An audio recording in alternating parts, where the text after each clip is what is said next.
Hello everyone and welcome to Nursing to Be and to Do, your one-stop shop for health literacy. We've been talking about heart failure, what causes heart failure, signs and symptoms, and characteristics of heart failure. We've been taking deeper dives, learning and familiarizing ourselves with that disease in particular because it affects many people and their quality of life, because some for unknown reasons or some for undiagnosed reasons don't know how to manage it. So then one may ask, what do I do in order not to contract such a disease? Or what can I do to prevent my heart from failing? There are several things you can do to keep your heart from failing, to ensure that your heart pumps effectively as it's designed to do. First of all, make sure that you keep a healthy physical lifestyle. Okay, increase your physical activity. Don't sit still. Eat a healthy meal. Make sure that you eat intentionally. You eat for value, not just eating sick. And no smoking, no use of illicit drugs, no excessive alcohol use, and staying healthy. Also, controlling certain diseases such as diabetes, high blood pressure, coronary artery disease. If you've been diagnosed with a disease like any of these three, please manage it well. Do all you can. If it's lifestyle modification, don't take it for granted, okay? Eat healthy, make good food choices. Eat for value, not just to fill your stomach, okay? Maintaining a healthy weight is very important, and that will come about as you increase your activity, physical activity, and you eat healthy. And also try to reduce stress. Unmanaged stress can kill you and put your heart into conditions that you do not even want to find yourself.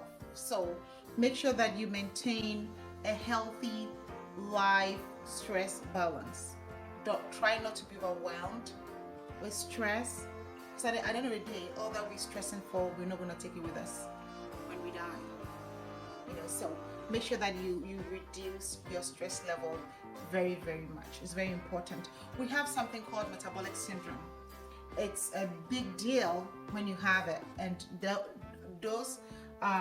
that metabolic syndrome is a condition, a cluster of diseases that increases your risk for heart disease. Okay, a condition like unmanaged high blood pressure, that's a big one. A condition like diabetes mellitus, where your body is not, especially type 2, where your body is resistant to insulin.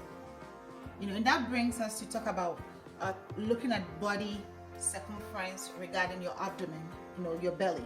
If you measure your belly as a man and it's greater than 40 inches, you should be worried and take steps to reduce that belly size.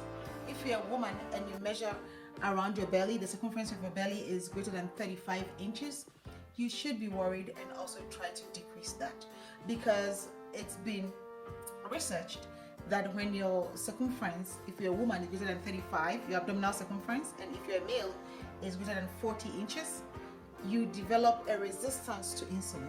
Insulin is a hormone very necessary in our body because it drives glucose into our cells for it to be metabolized. When we eat and the food turns to sugar, insulin helps drive the sugar into our body cells to be used. And when you're obese, your body is resistant to insulin, so it's not able to drive that sugar in the cells and allow sugar to sit just in your bloodstream, increasing your blood sugar level, putting you at risk for diabetes. So metabolic syndrome is very important. We have to make sure that we don't get into that zone. So managing your hypertension, if you've been diagnosed with it, ensuring that you are not obese, where your midsection, if you're a woman, is not greater than 35 inches, and if you are a man, your circumference of your belly is not greater than 40, you should, take that into consideration. Don't play with it. The only way you can reverse the metabolic syndrome is through exercise and weight loss, so your numbers are dropped. And if you have high blood pressure, try and manage it. Plus, you can get a baseline information about your health status by asking for a complete metabolic panel or a basic metabolic panel to give you an idea, clues about your health condition, and then you work from there. Because if your cholesterol is greater than 150 milligrams per deciliter, you should be worried about that too and try to decrease it. But they all work together. You know, having a healthy meal, keeping fit, watching, making sure you don't smoke, you don't drink excessively, you don't do drugs, controlling your stress level, maintaining a reasonable weight, they all work together. They go hand in hand. As you fix one, it corrects the other. So let's keep in mind and take those things seriously. Okay. Thank you very much for watching. God bless you.